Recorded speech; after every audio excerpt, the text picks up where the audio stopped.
विद्यार्थी मित्रों, स्वस्तिक शैक्षणिक संकुल पालनपुरથી ભરત પટેલના નમસ્કાર। અગાઉ આપણે પાઠ નંબર 2 માં રુથરફોર્ડના પરમાણ્વીય નમૂનાની આપણે ચર્ચા કરેલી। વિદ્યાર્થી મિત્રો, ફરીથી સમજી લો કે આપણે કુલ 3 પરમાણ્વીય નમૂનાનો અભ્યાસ કરવાનો છે। એમાંથી 2 આપણે અગાઉના લેક્ચરમાં ભણેલા છીએ। એક થોમ્સનનો પરમાણુ નમૂનો, એને કહેલું કે પરમાણુનો આકાર કેવો છે, ગોલીય, અને પરમાણુમાં જે ધન વીજભાર છે એ સમાન રીતે વહેંચાયેલો છે। ઇલેક્ટ્રોન એવી રીતે ગોઠવાયેલા છે કે સૌથી વધુ સ્થિર વિદ્યુતીય સ્થિતિ પ્રાપ્ત થાય।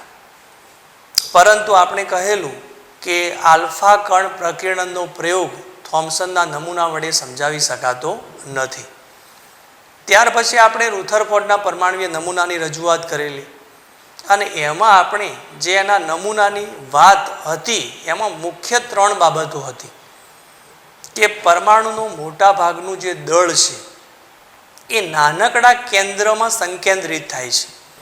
આ નાનકડો જે વિસ્તાર છે એને આપણે પરમાણુ કેન્દ્ર કહીએ છીએ। પરમાણુના કેન્દ્રની આસપાસ વર્તુળાકાર માર્ગે ઇલેક્ટ્રોન ગતિ કરે છે।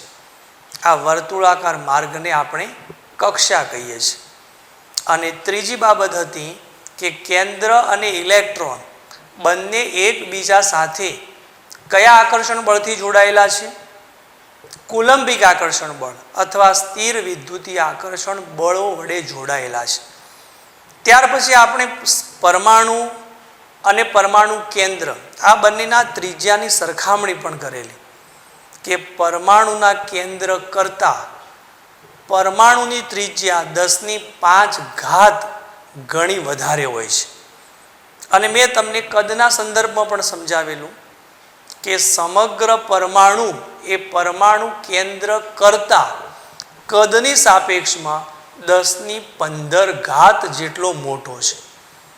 હવે ત્યાર પછી આપણે રુથરફોર્ડના પરમાણ્વીય નમૂનાની મર્યાદાઓ એનો અભ્યાસ કરવાનો બાકી હતો।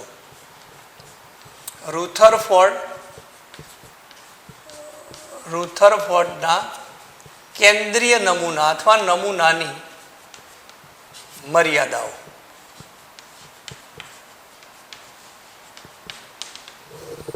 આપણે કહેલું કે રુથરફોર્ડનો જે પરમાણ્વીય નમૂનો છે એને આપણે કેન્દ્રીય નમૂના તરીકે ઓળખીએ છીએ, કારણ કે થોમ્સનના પરમાણ્વીય નમૂનામાં કેન્દ્રનો ઉલ્લેખ કોઈ જગ્યાએ નથી, જ્યારે રુથરફોર્ડે કેન્દ્ર, કક્ષા, પ્રોટોન અને ઇલેક્ટ્રોન વચ્ચેના આકર્ષણ બળની રજૂઆત કરેલી છે।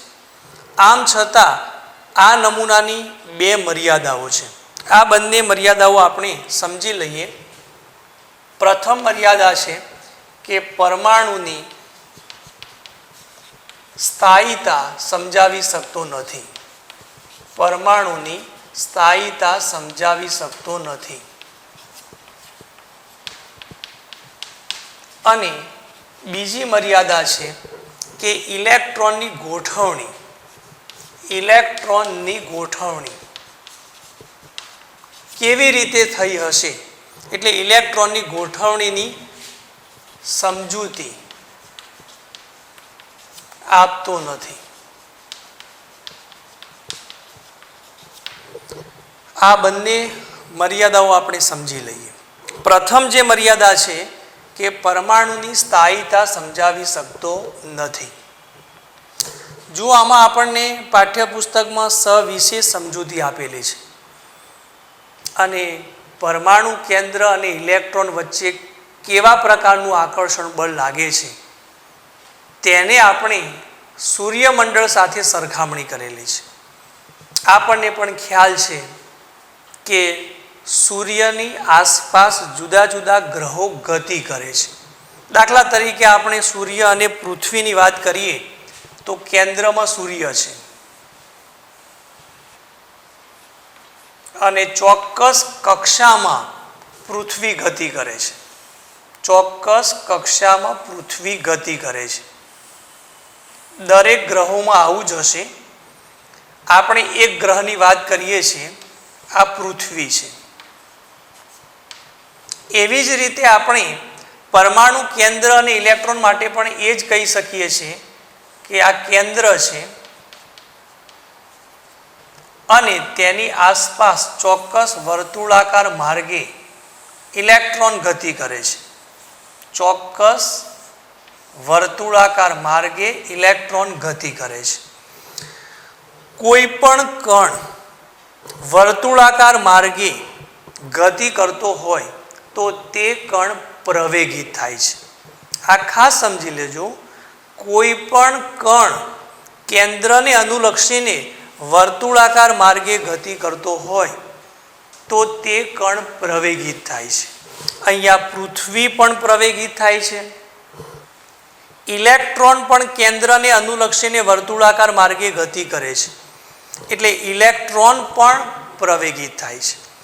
પરંતુ આગળ આપણે સમજવાનું છે કે જો વીજભાર વિહીન કણ હોય, સૂર્ય અને પૃથ્વીમાં કોઈ વીજભાર હોતા નથી, પણ ચોક્કસ સૂર્ય અને પૃથ્વી બંને વચ્ચે ગુરુત્વાકર્ષણ બળ હોય છે અને એના કારણે તો પૃથ્વી ચોક્કસ માર્ગે વર્તુળાકાર માર્ગે ગતિ કરે છે અને એમાં આપણે ગુરુત્વાકર્ષણ બળ અને એના માટે અગાઉ તમે અભ્યાસ કરેલો છે કે ગુરુત્વાકર્ષણ બળ is equal to G m1 into m2 ભાગાકારમાં r² r². અહીંયા ગુરુત્વાકર્ષણ બળનો અચળાંક છે. m1 અને m2 એ અનુક્રમે સૂર્ય અને પૃથ્વીનું દળ છે. r એટલે સૂર્ય અને પૃથ્વી વચ્ચેનું અંતર છે જેને આપણે ત્રિજ્યા તરીકે ઓળખીએ છીએ. આ બંને કણ વીજભાર ધરાવતા નથી. તેમ છતાં પણ કોઈ પણ કણ વર્તુળાકાર માર્ગે ગતિ કરે તો તે કણ પ્રવેગિત થાય છે. એટલે પૃથ્વી પણ પ્રવેગિત થાય છે અને ઇલેક્ટ્રોન પણ પ્રવેગિત થાય છે. અગાઉ આપણે અભ્યાસ કરેલો છે કે કેન્દ્ર અને ઇલેક્ટ્રોન એટલે કે કેન્દ્રમાં પ્રોટોન અને ન્યુટ્રોન છે. એટલે પ્રોટોન અને ઇલેક્ટ્રોન વચ્ચે કયું આકર્ષણ બળ લાગે છે? તો કુલંબિક આકર્ષણ બળ. તો આમાં આપણને કુલંબિક આકર્ષણ બળ જોવા મળે છે. કુલંબિક આકર્ષણ બળ બરાબર આપણે કહી શકીએ કે k into q1 q2 ભાગાકારમાં r². ગુરુત્વાકર્ષણ બળ અને કુલંબિક આકર્ષણ બળ આપણને એક જેવા લાગે છે. અહીંયા આપણે k એટલે કુલંબિક આકર્ષણ બળનો અચળાંક છે. q1 એટલે દાખલા તરીકે કેન્દ્રમાં રહેલા પ્રોટોનનો વીજભાર છે. q2 એટલે ઇલેક્ટ્રોનનો વીજભાર છે. r એટલે કેન્દ્રથી ઇલેક્ટ્રોન વચ્ચેનું અંતર છે જેને આપણે ત્રિજ્યા તરીકે ઓળખીએ છીએ. તો અહીંયા આપણે સૂર્યમંડળ સાથે એની સરખામણી કરેલી છે. હવે એક બહુ જ મહત્વની બાબત છે. સૂર્ય અને પૃથ્વી વીજભાર ધરાવતા નથી જ્યારે કેન્દ્ર અને ઇલેક્ટ્રોન વીજભાર ધરાવે છે. આટલા સુધી બંનેમાં સામાન્ય એટલે કોમન બાબત છે. પરંતુ હવે મેક્સ પ્લાન્ક નામના વૈજ્ઞાનિકે જણાવેલું કે જો વીજભાર રહિત અને વીજભાર સહિત, વીજભાર રહિત આ બાબત છે અને વીજભાર સહિત આ બાબત છે. જો વીજભાર ધરાવતા કણો કોઈ કેન્દ્રને અનુલક્ષીને વર્તુળાકાર માર્ગે ગતિ કરતા હોય તો તે કણ પ્રવેગિત થાય છે અને પ્રવેગિત થાય ત્યારે વીજ ચુંબકીય વિકિરણનું ઉત્સર્જન કરે છે. વીજ ચુંબકીય વિકિરણ જેને આપણે ફોટોન તરીકે ઓળખીએ છીએ. અહીંયા પૃથ્વી અને સૂર્યમાં વીજભાર નથી એટલે તેમાં વીજ ચુંબકીય વિકિરણનું ઉત્સર્જન થશે નહીં. બંને કણ પ્રવેગિત થશે, બંને કણ પ્રવેગિત થશે પરંતુ પૃથ્વીમાં વીજ ચુંબકીય વિકિરણનું ઉત્સર્જન થશે નહીં. માત્ર ઇલેક્ટ્રોનમાં વીજ ચુંબકીય વિકિરણનું ઉત્સર્જન થાય છે. હવે આપણે આગળ સમજીએ. ઇલેક્ટ્રોનમાંથી વીજ ચુંબકીય વિકિરણનું ઉત્સર્જન થાય તો ઇલેક્ટ્રોનની ઉર્જામાં ઘટાડો થાય છે. અને ઇલેક્ટ્રોનની ઉર્જા ઘટે એનો મતલબ કે આ ગતિ જે છે એ ગતિમાંથી જ એ પોતાની ઉર્જાનો ખર્ચ કરે છે, જેના કારણે તેની ઉર્જામાં ઘટાડો થાય. અને ઉર્જામાં ઘટાડો થાય તો ધીમે ધીમે જે વર્તુળાકાર માર્ગ છે એ વર્તુળાકાર માર્ગનું સંકોચન થાય છે, એટલે કે કક્ષાનું સંકોચન થાય છે. અને આપણે ગણતરી કરીએ તો એમ કહેવાય છે કે ઇલેક્ટ્રોન કેન્દ્રમાં 10⁻⁸ સેકન્ડમાં એ ઇલેક્ટ્રોન કેન્દ્રમાં પ્રવેશે છે.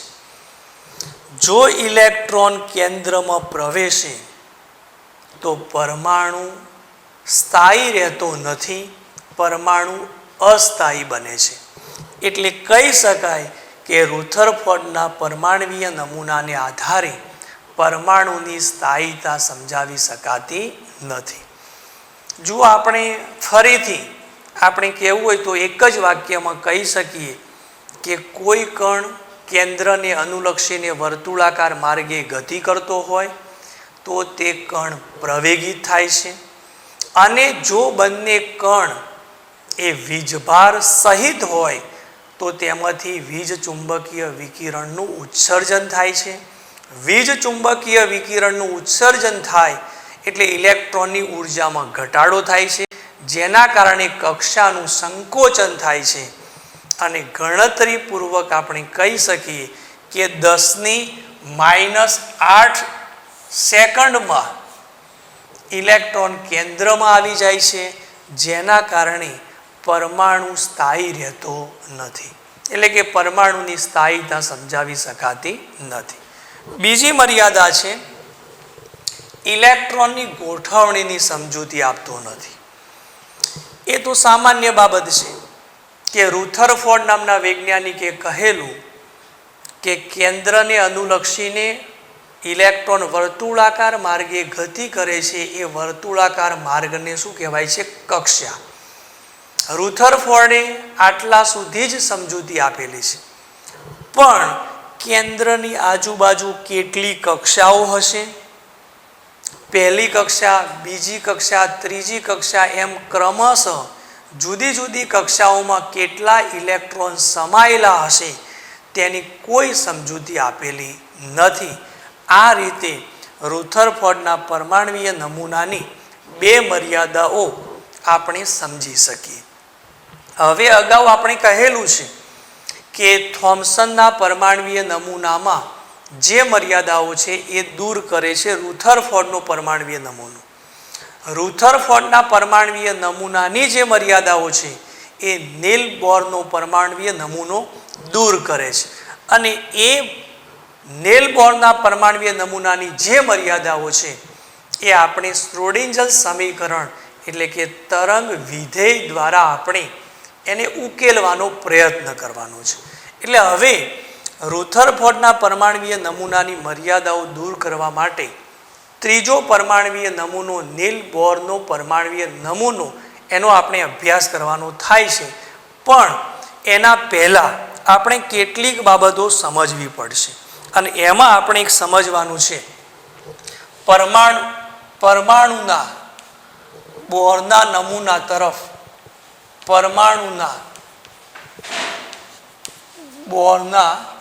નીલ બોરના નમૂના તરફ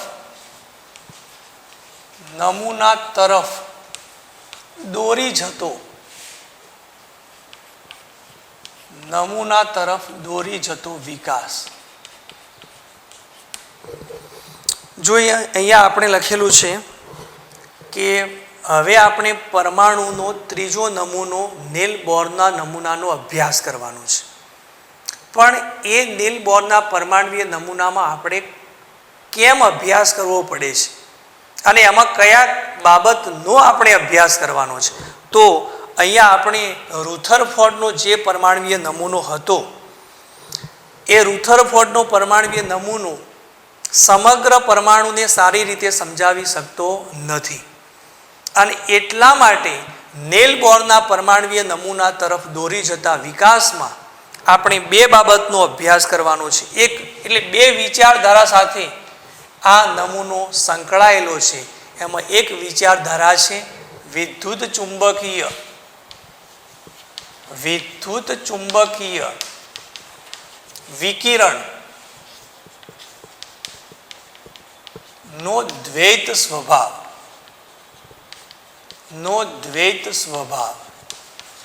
આપણે આનો એક અભ્યાસ કરવાનો થાય છે. એક આ વિચારધારા છે. વિદ્યુત ચુંબકીય વિકિરણ જેને આપણે ફોટોન તરીકે જ ઓળખીએ છીએ અને દ્વૈત સ્વભાવ એટલે આપણે ટુ નેચર બે પ્રકૃતિનો અભ્યાસ કરવાનો છે. એક તરંગ પ્રકૃતિ અને બીજી કણ પ્રકૃતિ. એ આપણે સવિશેષ ભણવાનું થાય છે. અને બીજી વિચારધારા છે પરમાણવીય વર્ણપટ. જ્યારે કોઈ પણ પરમાણુ ઉર્જાનું શોષણ કરે એટલે ભૂમિ અવસ્થામાંથી ધરા અવસ્થામાંથી ઉત્તેજિત અવસ્થામાં આવે અને ઉત્તેજિત અવસ્થામાં આવે ત્યાર પછી ત્યાં વધુ સમય સુધી ટકી શકે નહીં. જે ઉર્જાનું શોષણ કર્યું છે એ પ્રકાશના વિકિરણ સ્વરૂપે ઉત્સર્જન કરે અને એ પ્રકાશનું વિકિરણ જુદા જુદા તરંગ લંબાઈ અથવા જુદી જુદી આવૃત્તિનું હોય છે. તેના આધારે આપણને વર્ણપટ જોવા મળે છે. એનો પણ આપણે અભ્યાસ કરવાનો થાય છે. એટલે અહીંયા બોરનો પરમાણુ નમૂનો છે એ બે વિચારધારા સાથે સંકળાયેલો છે. એક વિચારધારા વિદ્યુત ચુંબકીય વિકિરણનો દ્વૈત સ્વભાવ. એટલે અહીંયા આપણે પ્રથમ જે વિચારધારા છે એનો અભ્યાસ કરવાનો થાય છે અને એમાં પણ બે ભાગ. દ્વૈત સ્વભાવ મેં હમણાં જ કહ્યું કે વિદ્યુત ચુંબકીય વિકિરણ બે પ્રકૃતિ ધરાવે છે. એક તરંગ પ્રકૃતિ અને બીજી કણ પ્રકૃતિ. એટલે અહીંયા આપણે પહેલા વિદ્યુત ચુંબકીય વિકિરણની તરંગ પ્રકૃતિનો અભ્યાસ કરીએ. વિદ્યુત ચુંબકીય વિકિરણની તરંગ પ્રકૃતિ. વિદ્યાર્થી મિત્રો, અહીંયા આપણે જે મુદ્દાની ચર્ચા કરી રહ્યા છીએ એ સમજવા માટે અને અગાઉ જે આપણે મુદ્દાઓનો અભ્યાસ કરવાનો છે એના માટે બહુ જ મહત્ત્વની બાબતો છે.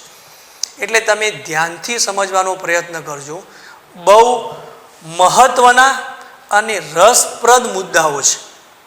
એટલે તમે જેટલા ઊંડાણમાં જશો એટલી વધારે મજા આવશે. વિદ્યુત ચુંબકીય વિકિરણની આપણે તરંગ પ્રકૃતિનો અભ્યાસ કરવાનો છે. તો સૌ પ્રથમ 1870માં મેક્સવેલ નામના વૈજ્ઞાનિકે જણાવ્યું હતું. અહીંયા વિદ્યુત ચુંબકીય વિકિરણની જે તરંગ પ્રકૃતિનો અભ્યાસ 1870માં મેક્સવેલ નામના વૈજ્ઞાનિકે જણાવ્યું કે પ્રકાશ અને અન્ય બીજા જે વિકિરણો છે એ બીજા વિકિરણો અવકાશમાં તરંગ સ્વરૂપે પ્રસરણ પામે છે. પ્રકાશના વિકિરણો અથવા કોઈ પણ અન્ય વિકિરણો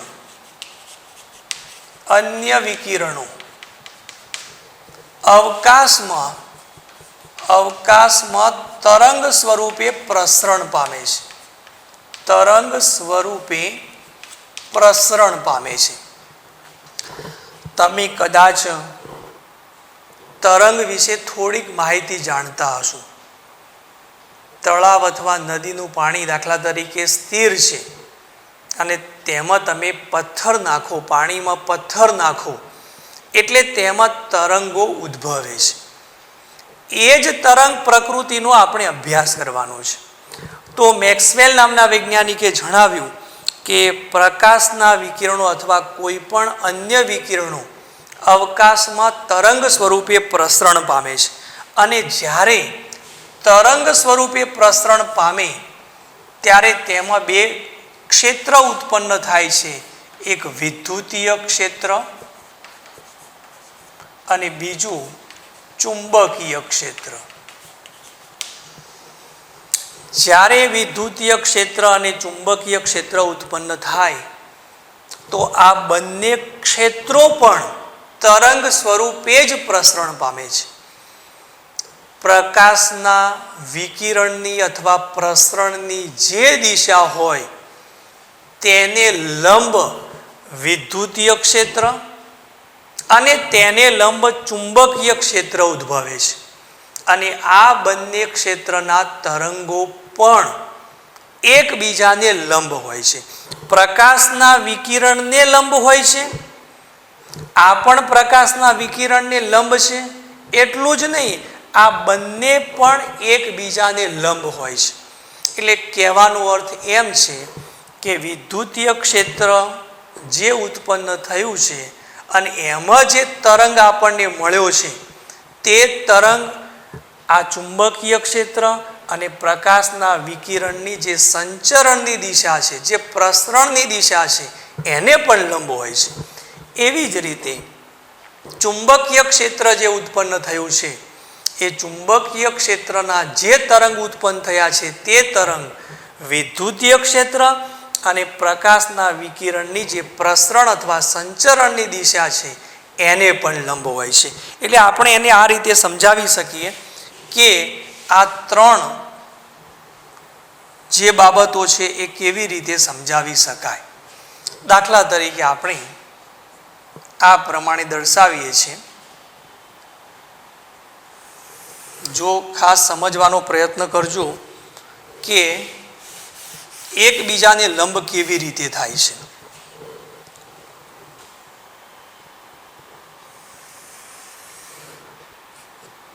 એકબીજાને લંબ કેવી રીતે થાય છે.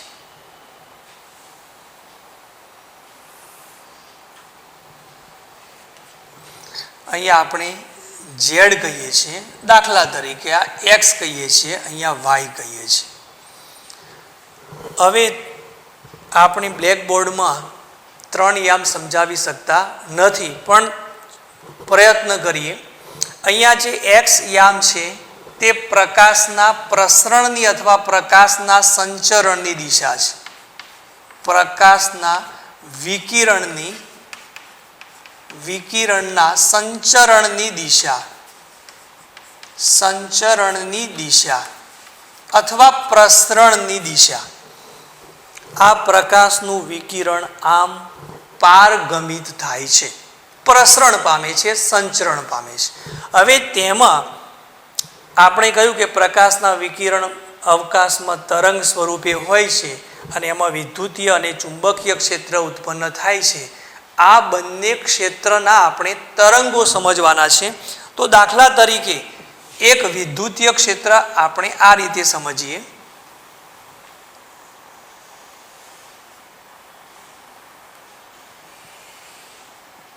આ વિદ્યુતીય ક્ષેત્ર ઉત્પન્ન થયું છે જે પ્રકાશના વિકિરણની દિશા છે તેને લંબ છે. વિદ્યુતીય ક્ષેત્ર. વિદ્યુતીય ક્ષેત્રમાં જે તરંગો ઉત્પન્ન થયા છે તે વિદ્યાર્થી મિત્રો તમે સ્પષ્ટ જોઈ શકો છો કે પ્રકાશના વિકિરણના પ્રસરણની દિશાને લંબ છે. આટલા સુધી તો આપણે બ્લેકબોર્ડમાં 2 યામ આવે છે એટલે આપણે સરળતાથી સમજી શકીએ. હવે ત્રીજા યામનો આપણે ઉપયોગ કરવાનો છે ઝેડ. તો તેમાં ચુંબકીય ક્ષેત્ર ઉત્પન્ન થાય છે અને એ ચુંબકીય ક્ષેત્રમાં આપણે આ રીતે કહી શકીએ.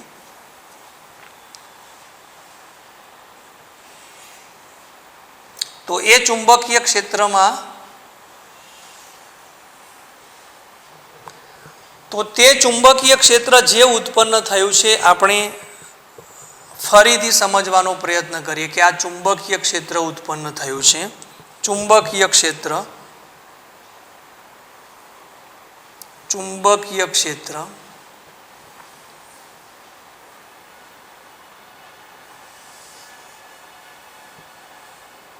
આ પ્રમાણે આ ચુંબકીય ક્ષેત્ર છે.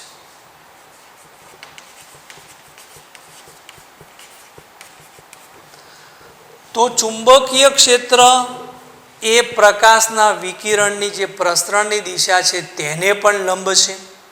એટલું જ નહીં, વિદ્યુતીય ક્ષેત્ર ઉત્પન્ન થયું છે તે વિદ્યુતીય ક્ષેત્રના તરંગોને પણ લંબ છે. એટલે જો આપણે આ રીતે સમજાવી શકીએ કે દાખલા તરીકે આપણે આ પ્રમાણે સમજવાનો પ્રયત્ન કરીએ કે આ પ્રકાશના વિકિરણના પ્રસરણની દિશા છે. પ્રકાશના વિકિરણના પ્રસરણ અથવા સંચરણની દિશા છે. તો હવે વિદ્યુતીય ક્ષેત્ર જે ઉત્પન્ન થાય છે તે આને લંબ હશે. તો આપણે એના માટે શું સમજાવી શકીએ કે આ જે એક યામ છે, બરાબર, આપણે અહીંયા આ પ્રમાણે દર્શાવીએ છીએ, તો તેને લંબ વિદ્યુતીય ક્ષેત્ર ઉત્પન્ન થયું છે એટલે આમ થશે, બરાબર, જે બ્લેકબોર્ડમાં સમજાવી શકાય. પરંતુ ચુંબકીય ક્ષેત્ર કેવી રીતે ઉત્પન્ન થયું હશે વિદ્યાર્થી મિત્રો એ સમજવાનો પ્રયત્ન કરજો. એ આ પ્રકારે હશે, અડધો ભાગ એનો બહાર હશે, બ્લેકબોર્ડથી બહાર હશે અડધો ભાગ, આમ હશે, અને ફરીથી અંદર જશે એટલે આ દિવાલની અંદર તરંગ હશે, જે આપણે શૃંગ અને ગર્ત કહીએ છીએ. એટલે શૃંગ બ્લેકબોર્ડની ઉપર હશે અને ગર્ત એ બ્લેકબોર્ડની અંદર હશે. એટલે તે રીતે કહી શકાય. જો ફરીથી સમજી લેજો કે પ્રકાશના પ્રસરણની દિશાને લંબ એટલે વિદ્યુતીય ક્ષેત્ર તો આમ જ હશે, જે બ્લેકબોર્ડ ઉપર સમજાવી શકાય છે. પણ ચુંબકીય ક્ષેત્ર કેવી રીતે હશે? તો આ રીતે હશે. ચુંબકીય ક્ષેત્ર અડધો ભાગ બહારની બાજુ હશે, અડધો ભાગ દિવાલની અંદરની બાજુ હશે. એટલે આપણે કહી શકીએ, જુઓ ફરીથી વિદ્યાર્થી મિત્રો આ બાજુ ધ્યાન આપો કે એમાં કેવી રીતે સમજાવી શકાય. તો આ પ્રકાશના વિકિરણ અથવા સંચરણની દિશા છે. હવે આમાં જુઓ, અહીંયા સ્પષ્ટ રીતે તમે જોઈ શકો છો કે અહીંથી આમ આવે, અહીંથી આમ આવે, જે આપણે સરળતાથી સમજી શકીએ છીએ આ વિદ્યુતીય ક્ષેત્ર છે, વિદ્યુતીય ક્ષેત્ર. અને ચુંબકીય ક્ષેત્ર મારે કેવી રીતે સમજાવવું પડશે? તો આમ થશે, અડધો ભાગ બહાર આવશે, અડધો ભાગ મારી તરફ આવશે, અડધો ભાગ તમારી, એટલે શૃંગ તમારી તરફ આવશે ને ગર્ત મારી તરફ આવશે.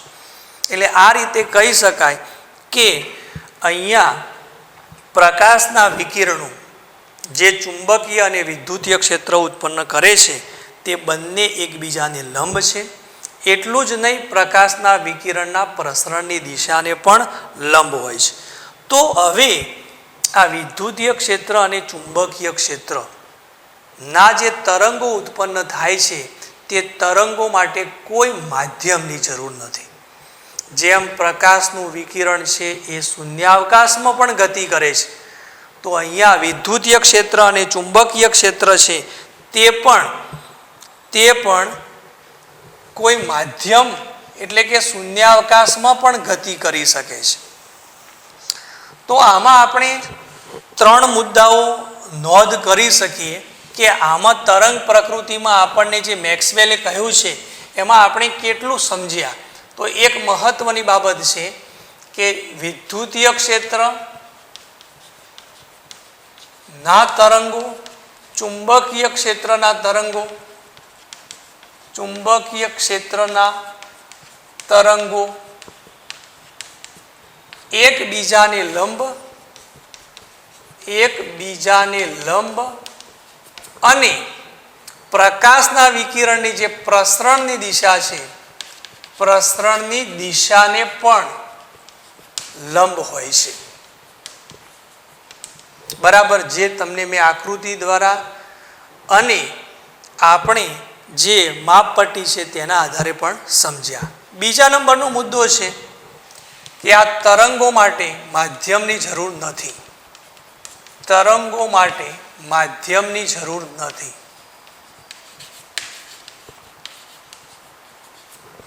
આપણે કહ્યું કે પ્રકાશના વિકિરણ છે એ પ્રકાશના વિકિરણ માટે પણ અવાજ અને જે પાણીના તરંગો છે એ પાણીના તરંગોની જેમ જ આ વીજ ચુંબકીય અથવા વિદ્યુતીય અને ચુંબકીય તરંગો છે એના માટે પણ માધ્યમની જરૂર નથી, શૂન્યાવકાશમાં પ્રસરણ કરી શકે છે. ત્રીજી બાબત બહુ જ મહત્વની છે. આ વિદ્યુતીય ક્ષેત્ર અને ચુંબકીય ક્ષેત્રના તરંગોને તમે કેવી રીતે ઓળખી શકો તો તરંગ લંબાઈ અને આવૃત્તિને આધારે આ તરંગો જુદા પડે છે. આ બાબત બહુ જ મહત્વની છે. અહીંયા વિદ્યાર્થી મિત્રો આપણા પાસે બે શબ્દો આવે છે, તરંગ લંબાઈ વેવ લેન્થ, આવૃત્તિ એટલે ફ્રીક્વન્સી. કદાચ અગાઉના ધોરણમાં તમે અભ્યાસ કરીને આવ્યા હોય, તરંગ લંબાઈને લેમ્બડા કહેવાય છે, લેમ્બડા. આવૃત્તિને ન્યુ કહેવાય છે, ન્યુ. Frequency new. આ બંને બાબતો વિદ્યુતીય ક્ષેત્ર, ચુંબકીય ક્ષેત્રના જે તરંગો છે એના માટે આ મૂલ્યો જુદા જુદા હોય છે. એટલે તરંગ લંબાઈ અને જે આવૃત્તિ છે એ આવૃત્તિને આધારે આપણે આ વિદ્યુતીય ક્ષેત્ર અને ચુંબકીય ક્ષેત્રના જે તરંગો છે એ તરંગોને આપણે ઓળખી શકીએ છીએ. આપણને થોડોક અભ્યાસ પણ છે કે સૂર્યપ્રકાશ ખાલી અવકાશમાં આપણા સુધી પહોંચે છે. સૂર્યપ્રકાશ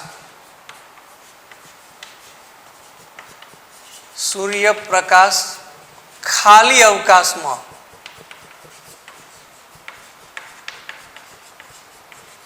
આપણા સુધી પહોંચે છે.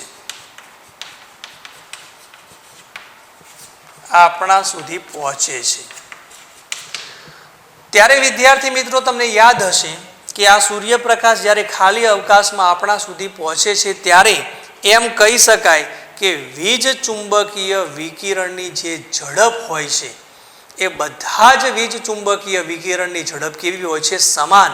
અને તમને પણ યાદ છે કે પ્રકાશનો વેગ કેટલો છે? પ્રકાશનો વેગ c બરાબર 3 × 10⁸ મીટર પ્રતિ સેકન્ડ. જે અગાઉના ધોરણમાં તમે એક્ઝામ્પલમાં પણ આ મૂલ્યનો ઉપયોગ કર્યો હશે, 3 × 10⁸ મીટર પ્રતિ સેકન્ડ. તો હવે વીજ ચુંબકીય વિકિરણમાં આપણે કહ્યું કે વીજ ચુંબકીય વિકિરણમાં તેના તરંગો છે કોના આધારે જુદા પડે છે? તરંગ લંબાઈ લેમ્બડાને આધારે અથવા આવૃત્તિ, જેને આપણે ફ્રીક્વન્સી કહીએ છીએ, ન્યુને આધારે આ બધા તરંગો જુદા પડે છે. અને તેના માટે આપણે એક સ્પેક્ટ્રમ SPE નો અભ્યાસ કરવાનો છે, ઇલેક્ટ્રોમેગ્નેટિક સ્પેક્ટ્રમ. અને એના મૂલ્યો પણ તમારે યાદ રાખવાનો પ્રયત્ન કરવાનો છે કે જે વીજ ચુંબકીય વિકિરણ છે એ વીજ ચુંબકીય વિકિરણના જે તરંગો ઉત્પન્ન થાય છે એ તરંગોની તરંગ લંબાઈ અને આવૃત્તિ આ બંને એકબીજાને વ્યસ્ત હોય છે. આ તરંગ લંબાઈ અને આવૃત્તિના મૂલ્યોને આધારે એ રેઝ એટલે કે કિરણો ઓળખી શકાય છે. અને એ બાબત છે એ તમારે ખાસ નોટ કરવાની છે, યાદ રાખવાનો પ્રયત્ન પણ કરવાનો છે કે ઇલેક્ટ્રોમેગ્નેટિક સ્પેક્ટ્રમ, જેને આપણે વર્ણપટ તરીકે ઓળખીએ છીએ, તેમાં તરંગ લંબાઈને આધારે જે વીજ ચુંબકીય વિકિરણો આવે છે એ વીજ ચુંબકીય વિકિરણના તરંગો એટલે કે તરંગ લંબાઈ અને આવૃત્તિને આધારે ઓળખી શકાય છે. ઇલેક્ટ્રોમેગ્નેટિક સ્પેક્ટ્રમ SPE તરીકે ઓળખાય છે. એમાં આપણે આ પ્રમાણે સમજવાનો પ્રયત્ન કરીએ. ઇલેક્ટ્રોમેગ્નેટિક સ્પેક્ટ્રમ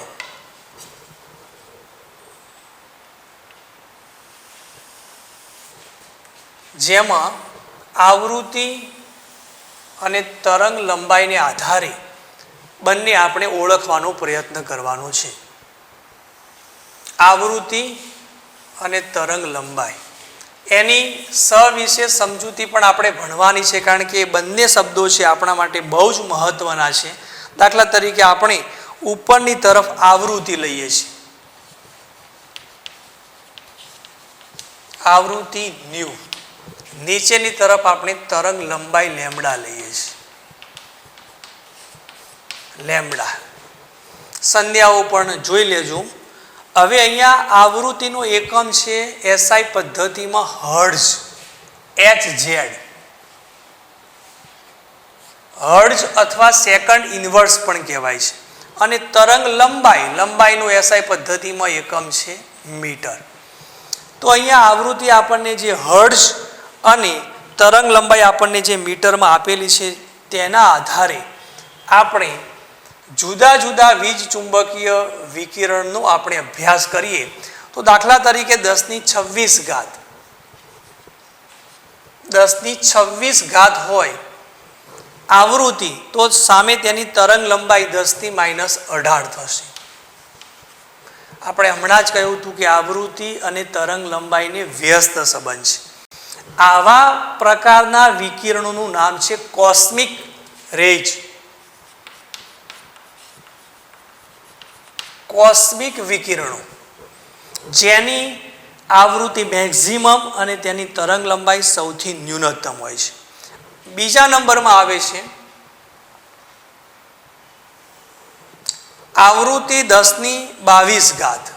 પાઠ્યપુસ્તકમાં આલેખ આપેલો છે, છતાં આપણે સમજવાનો પ્રયત્ન કરીએ. અને આ તરંગ લંબાઈ 10⁻14. તો તેને કહેવાય છે ગેમા વિકિરણો, ગેમા રેજ.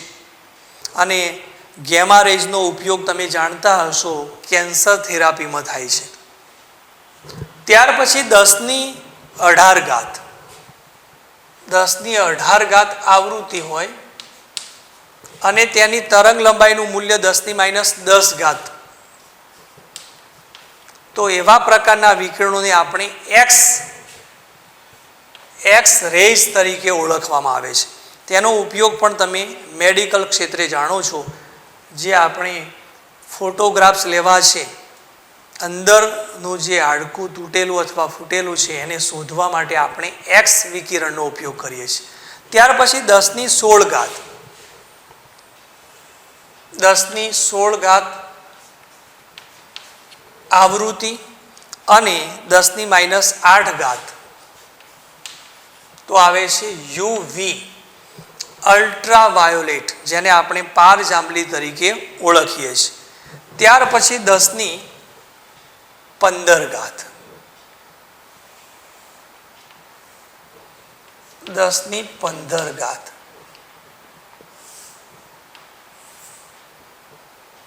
અલગથી એટલા માટે દર્શાવવાનો પ્રયત્ન કરું છું કે અહીંયા જે વિકિરણો આવે છે એને આપણે વિઝિબલ લાઇટ તરીકે ઓળખીએ છીએ. વિઝિબલ લાઇટ, ગુજરાતીમાં એને આપણે દ્રશ્યમાન તરીકે ઓળખીએ છીએ. જે રંગ દર્શાવે છે, રંગીન વિકિરણો, અને એ રંગ દર્શાવે છે. આપણે કદાચ મેઘધનુષ્ય વિશે આપણે અભ્યાસ કરેલો છે, જાની, વાલી, પીના, રા. જે 7 રંગો છે એ 7 રંગો દ્રશ્યમાન વિભાગમાં છે. અને એમાં પણ તમે અભ્યાસ કરેલો હશે કે સૌથી વધારે લેમ્બડા કોની હોય છે? લેમ્બડા મેક્સિમમ અને લેમ્બડા લોએસ્ટ મિનિમમ. તો સૌથી વધારે મેક્સિમમ તરંગ લંબાઈ કોની છે? તો એ જાની, વાલી, પીના, રા. રા એટલે રાતો, લાલ રંગ. અને લેમ્બડા લોએસ્ટ, જા એટલે પહેલો જ આવે છે જાંબલી રંગ. જો વિદ્યાર્થી મિત્રો ખાસ અહીંયા સમજવાનો પ્રયત્ન કરજો. લેમ્બડા હાઈએસ્ટ મેક્સિમમ લાલ રંગ છે, તો તેની આવૃત્તિ સૌથી લોએસ્ટ હશે. લેમ્બડા લોએસ્ટ અથવા લેમ્બડા મિનિમમ તો એ જાંબલી રંગ છે, તો તેની આવૃત્તિ સૌથી મેક્સિમમ હશે. તો આના આધારે તમે કહી શકો કે આ બંનેમાંથી કોની બ્રાઇટનેસ વધુ હશે. આપણે અગાઉ અભ્યાસ કરવાનો થાય છે કે આ બંનેમાંથી કોની બ્રાઇટનેસ, તેજસ્વીતા કોની વધારે હોય છે. તો યાદ રાખજો કે જેની આવૃત્તિ વધારે છે, મોટા ભાગે એવું બને છે કે જેની આવૃત્તિ વધારે હોય તેની તેજસ્વીતા વધારે હોય. તો જાંબલી રંગની તેજસ્વિતા મેક્સિમમ હશે અને લાલ રંગની તેજસ્વિતા ઓછી હશે, બ્રાઇટનેસ જેને કહીએ છીએ. 10⁻15 અને આવૃત્તિના સંદર્ભમાં 10⁻7 આવે છે. ત્યાર પછી 10⁻14 અને અહીંયા 10⁻6. તો એ વિભાગ આવે છે IR, ઇન્ફ્રારેડ, પાર રક્ત, IR. ત્યાર પછી 10⁻10 અને 10⁻2, જેને આપણે સૂક્ષ્મ તરંગો અથવા માઇક્રોવેવ કહીએ છીએ. માઇક્રોવેવ ગુજરાતીમાં આપણે સૂક્ષ્મ તરંગો તરીકે ઓળખીએ છીએ. 10⁻6 અને 10⁻2. આ તરંગોને આપણે રેડિયો તરંગો અથવા રેડિયો વેવ્સ તરીકે ઓળખીએ છીએ. Radio wave. અહીંયા દીર્ઘ રેડિયો તરંગો પણ એવા શબ્દનો પણ ઉપયોગ થાય છે. 10⁻2 થી વચ્ચે એક ભાગ પડે છે. 10⁻0 થી 10⁻2. તો તેમાં બે ભાગ છે. એ આપણે એમ દર્શાવીએ છીએ કે FM અને AM આવે છે.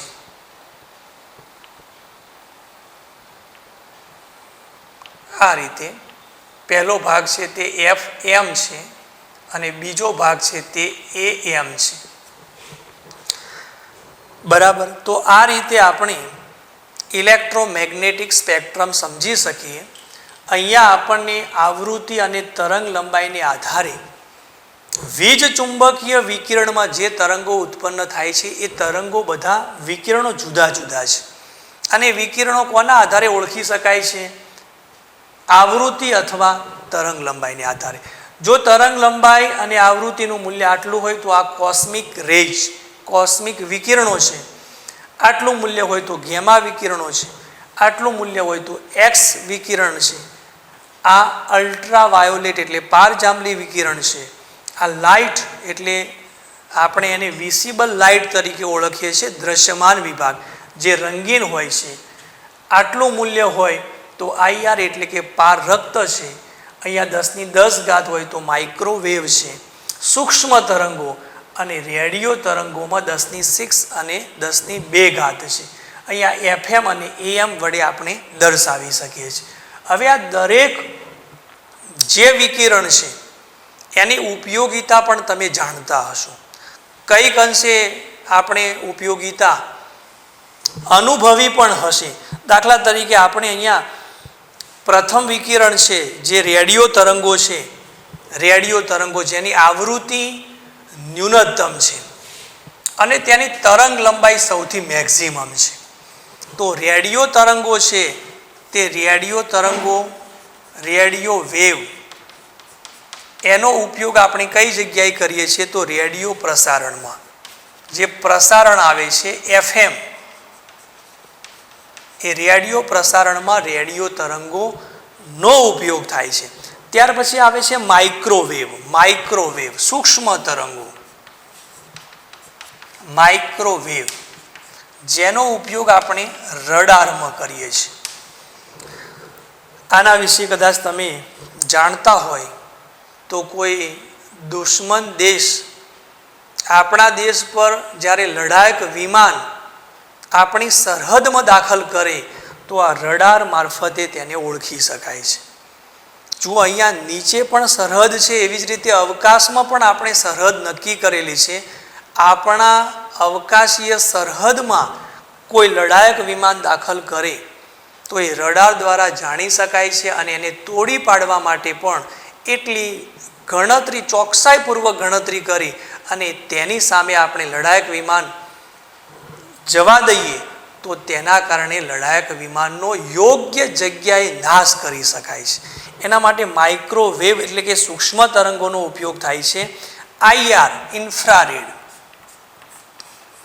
જેને આપણે પાર રક્ત કહીએ છીએ, ગરમી ઉત્પન્ન કરવા, ગરમી ઉત્પન્ન કરવા માટે. IR એટલે ઇન્ફ્રારેડ, ગુજરાતીમાં આપણે પાર રક્ત તરીકે ઓળખીએ છીએ. ત્યાર પછી આવે છે લાઇટ, દ્રશ્યમાન, વિઝિબલ લાઇટ. અને તેનો ઉપયોગ તો આપણે જાણીએ છીએ કે કોઈ પદાર્થને પારખવા માટે, કોઈ પદાર્થને પારખવા માટે. રંગને આધારે આપણે કહી શકીએ છીએ કે આ પદાર્થ કયો છે. એટલે લાઇટ જે દ્રશ્યમાન વિભાગ છે આપણા માટે બહુ જ અગત્યનો છે. ત્યાર પછી આવે છે અલ્ટ્રાવાયોલેટ, યુવી, જે આપણે જંતુનાશક તરીકે, જંતુનાશક પદાર્થ બનાવવા માટે અલ્ટ્રાવાયોલેટ, જેને આપણે પાર જાંબલી તરીકે ઓળખીએ છીએ. ત્યાર પછી આવે છે એક્સ. મેં તમને હમણાં જ કહ્યું, એક્સ રેઝનો ઉપયોગ આપણે મેડિકલ ક્ષેત્રે કરીએ છીએ. ખાસ કરીને ઓર્થો સર્જન છે, એ ઓર્થો સર્જન આ એક્સ રેઝનો વધારે પ્રમાણમાં ઉપયોગ કરે છે. ત્યાર પછી આવે છે ગેમા વિકિરણ. ગેમા એક કેન્સર થેરાપી, કેન્સર થેરાપી. જ્યારે કેન્સરની ગાંઠ હોય એ આપણા શરીરમાં વધુ ભાગ સુધી ના ફેલાય તે માટે કેન્સર થેરાપીમાં ગેમા વિકિરણો આપણે દાખલ કરીએ છીએ. અને એ ભાગ ઉપર જ્યારે ગેમા વિકિરણો દાખલ કરવામાં આવે ત્યારે તેટલો જે ભાગ છે અને એમાં જો કેન્સરના જે જીવાણુઓ છે એ હોય તો મરી જાય છે, વધુ અવયવો સુધી તે ફેલાતા નથી. એટલે અહીંયા જુદા જુદા જે તરંગો આપેલા છે તેની ઉપયોગિતા પણ આપણે સમજાવી શકીએ. એટલા માટે મેં તમને કહ્યું કે આ બાબત બહુ જ રસપ્રદ બાબત છે. હવે તમે મને કહી શકો કે આપણે આવૃત્તિને આધારે આ જે તરંગો છે એ તરંગોને આપણે ગોઠવવા છે, તો સૌથી મેક્સિમમ આવૃત્તિ કોની છે? કોસ્મિક. તો પછી આપણે લખીએ છીએ કોસ્મિક વિકિરણો ગ્રેટર દેન ગેમા વિકિરણો, greater than X rays, greater than UV, greater than દ્રશ્યમાન, greater than IR, greater than microwave, greater than radio wave. અને તરંગ લંબાઈને આધારે ગોઠવું ઉતરતા ક્રમમાં. આપણે ગ્રેટર દેન બોલીએ છીએ એટલે ઉતરતા ક્રમમાં. તો સૌથી પહેલાં કોણ આવશે? તરંગ લંબાઈ સૌથી મેક્સિમમ કોની છે? આવૃત્તિ જેની લોએસ્ટ હોય, આવૃત્તિ જેની લોએસ્ટ હોય એની તરંગ લંબાઈ મેક્સિમમ હોય. તો અહીંયા તરંગ લંબાઈ સૌથી વધારે ઉતરતા ક્રમમાં ગોઠવીએ તો radio wave, greater than microwave, greater than IR, greater દેન light, greater than UV, greater than x, greater than gamma અને ગ્રેટર દેન કોસ્મિક. અહીંયા આપણે જે ઇલેક્ટ્રોમેગ્નેટિક સ્પેક્ટ્રમ મૂક્યો છે, પાઠ્યપુસ્તકમાં થોડાક મૂલ્યોની ગોઠવણી જુદા જુદા પ્રકારની છે, પણ આપણે લગભગ આ જે ચાર્ટ મૂકેલો છે, જે સ્પેક્ટ્રમ મૂકેલો છે એ આ મૂલ્યોને આધારે જે રેન્જ છે એ રેન્જને આધારે સમજાવી શકાય છે. તો અહીંયા આપણે જે ઇલેક્ટ્રોમેગ્નેટિક સ્પેક્ટ્રમનો અભ્યાસ કર્યો છે તેના આધારે જ આપણે હવે જે તરંગની લાક્ષણિકતાઓ છે એ લાક્ષણિકતાઓનો અભ્યાસ કરવાનો થાય છે. મેં તમને કહેલું કે અહીંયા તરંગ લંબાઈ અને જે આવૃત્તિ, આ જે બે શબ્દો આવે છે એની સાથે સાથે બીજા કેટલાક શબ્દો છે એ પણ આપણે સમજવા બહુ જ જરૂરી છે. તરંગ સંખ્યા એવો શબ્દ આવે છે, કંપ વિસ્તાર એવો શબ્દ આવે છે, આવર્તકાળ એવો શબ્દ આવે છે, જે પાઠ્યપુસ્તકમાં સમજાવેલું નથી. અને આપણે એક્ઝામ્પલ માટે JEE અને નીટની પરીક્ષા માટે પણ એ બાબતનો સારી રીતે અભ્યાસ કરવો જરૂરી છે. તરંગની લાક્ષણિકતાઓ, તરંગની લાક્ષણિકતાઓ.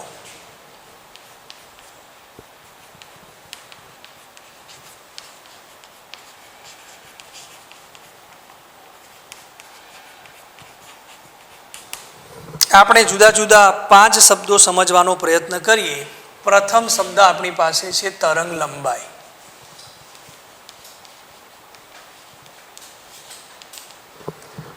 જેને આપણે લેમ્બડા એટલે કે વેવ લેન્થ તરીકે ઓળખીએ છીએ.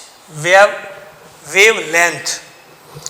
જો આ તરંગ લંબાઈ કોને કહેવાય? તો કદાચ અગાઉના ધોરણમાં તમે અભ્યાસ કરીને આવેલા હોય તો આ પ્રમાણે આકૃતિ વડે તમે સમજેલા હશો.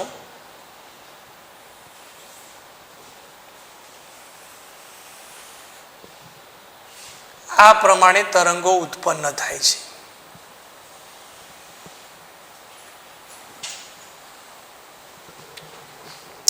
તો અહીંયા આપણે ઉપરના ભાગને શૃંગ તરીકે ઓળખીએ છીએ, ઊંચાઈ, અને નીચે ઊંડાઈ છે તેને આપણે ગર્ત તરીકે ઓળખીએ છીએ.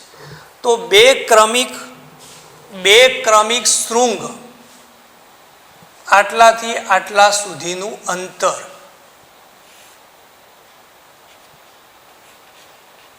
અથવા બે ક્રમિક ગર્ત વચ્ચેનું અંતર. વ્યાખ્યા આ પ્રમાણે થશે: બે ક્રમિક શૃંગ અથવા બે ક્રમિક ગર્ત. બે ક્રમિક શૃંગ અથવા બે ક્રમિક ગર્ત વચ્ચેના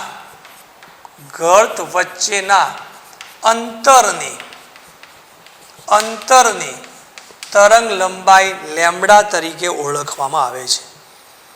અને એ જે લેમ્બડા છે એનો એસઆઈ પદ્ધતિમાં એકમ કયો છે? મીટર. પણ મોટા ભાગે આનું મૂલ્ય આપણે એંગસ્ટ્રોમમાં માપીએ છીએ, કારણ કે તરંગ લંબાઈનું મૂલ્ય ખૂબ જ નાનું હોય એટલે નાના એકમનો ઉપયોગ કરવો પડે. એંગસ્ટ્રોમ એકમમાં મપાય છે. પરંતુ એસઆઈ પદ્ધતિમાં તેનો એકમ તો મીટર જ છે.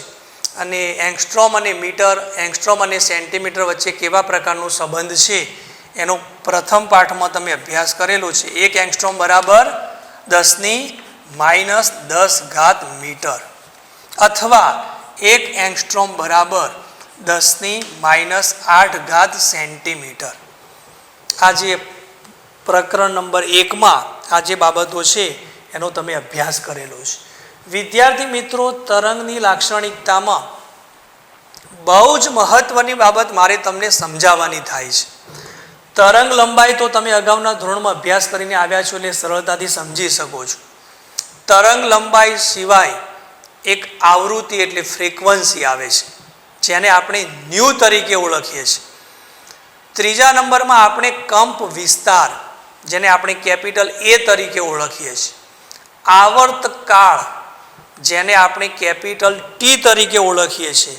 અને તરંગ આંક, જેને આપણે વેવ નંબર એટલે કે ન્યુ બાર તરીકે ઓળખીએ છીએ. એટલે આના સિવાય પણ આપણે બીજા 4 બાબતો બહુ જ મહત્વની છે. ન્યુ એટલે ફ્રીક્વન્સી, વેવ નંબર, તરંગ આંક એટલે ન્યુ બાર, કંપ વિસ્તાર એટલે કેપિટલ એ, આવર્તકાળ એટલે ટી.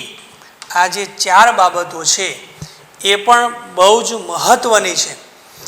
આ સમજેલા છે એ જ પ્રમાણે આ 4ની પણ સમજૂતી આપણે હવે પછીના લેક્ચરમાં ભણીશું. પણ અહીંયા તમે જે પાઠ નંબર 2માં આજે જે ટોપિક ભણ્યા એ બહુ જ રસપ્રદ હતો. બેઝિક બાબત, બેઝિક જ્ઞાન માટે પણ એટલો જ મહત્વનો છે, એટલે તેની નોંધ કરી લેજો. કોઈ પણ જગ્યાએ સમજણ ના હોય તો તમે મારા તરફ દોરી અને મારા તરફ આવીને તમે તેનો ઉકેલ પણ મેળવી શકો છો.